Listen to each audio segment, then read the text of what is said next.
Hi అండి అందరికీ. ఇవాళ వచ్చేసి మనం వంకాయ ఫ్రై చేద్దాం రండి.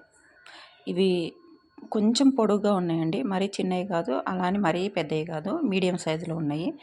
ఈ వంకాయలు కట్ చేసేటప్పుడు మనం కొంచెం వాటర్లో కొంచెం ఉప్పేసి కట్ చేసి వేస్తే నల్లగా అవ్వకోకుండా ఉంటాయన్నమాట.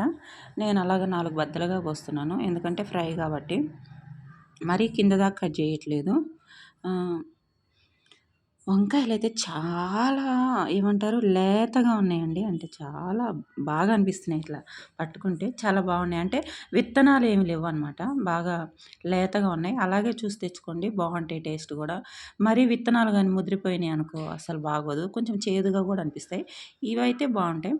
ఇప్పుడు వచ్చేసి మనం అయితే కట్ చేసి పెట్టుకున్నాం కదా, దాంట్లో ఏమంటారు వంకాయలో పెట్టడానికి కొద్దిగా ఎండు కొబ్బరి, కొద్దిగా కారం, కొద్దిగా ఏం కాదు, మేమైతే కారం బాగానే తింటాం. మీరు మీ టేస్ట్‌కి తగ్గట్టు మీరు వేసుకోండి. నేనైతే మేము బాగానే తింటాం కాబట్టి కొద్దిగా ఎక్కువే వేసుకుంటున్నాము. ఎండు కొబ్బరి, కారము, కొద్దిగా ఉప్పు, ఉప్పు కూడా చూసి వేసుకోండి. ఇక కారం కొద్దిగా స్పైసీగా ఉన్నప్పుడు ఉప్పు కూడా సమపాలంగా ఉంటే బాగుంటుంది. అలాగే కొద్దిగా జీలకర్ర వేసుకొని దీన్నైతే మనం మిక్సీ పట్టుకుందాము. అల్లం వెల్లుల్లిపాయ కూడా వేసుకోవాలండి. కొంచెం అదే చూపిస్తున్నాను. అది కొంచెం కొద్దిగా ఒక ట్రిప్ తిప్పాక తర్వాత అవి కట్ చేసుకొని అల్లం వెల్లుల్లిపాయ ముక్కలు కూడా ఎక్కువే వేసుకున్నానండి. బాగుంటుంది వంకాయకి, కొంచెం అల్లం వెల్లుల్లి ఎక్కువ ఉంటేనే బాగుంటుంది. మెత్తగా నూరి పక్కన పెట్టేసుకొని మన వంకాయలు కూడా ఇందాక కట్ చేసి పెట్టుకున్నాం కదా, తర్వాత వచ్చేసి స్టవ్ వెలిగించుకొని గిన్నె పెట్టుకుందాము. కొంచెం వెడల్పు గిన్నె పెట్టుకోండి, బాగుంటుంది. దరివేస్తున్నాను చూడండి గిన్నె మీద. వెడల్పు గిన్నె పెట్టుకొని కొంచెం వేడెక్కాక ఆయిల్ వేసుకొని, కొద్దిగా ఆయిల్ కూడా ఎక్కువే పడుతుంది ఫ్రై కాబట్టి. కొంచెం కర్రీస్లలో కొద్దిగా ఆయిల్ ఉండాలి, అలా అని మరీ ఇట్లా అని కాదు, చూపిస్తున్నాను. ఇందాక మనం అది మిక్సీ పట్టాం కదా, ఉప్పు, కారం, జీలకర్ర, కొబ్బరి, అది మనం వంకాయలో అలా పెట్టేసి వేడి ఆయిల్లో వేసేయటమేనండి.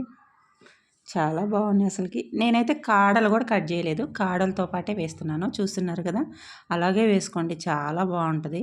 ఏమంటారు గుత్తి వంకాయ టైప్ అనమాట. కాకపోతే రౌండ్వి కాదు, ఇవి కొంచెం ఒక మాదిరి పొడుగులో ఉన్నాయి.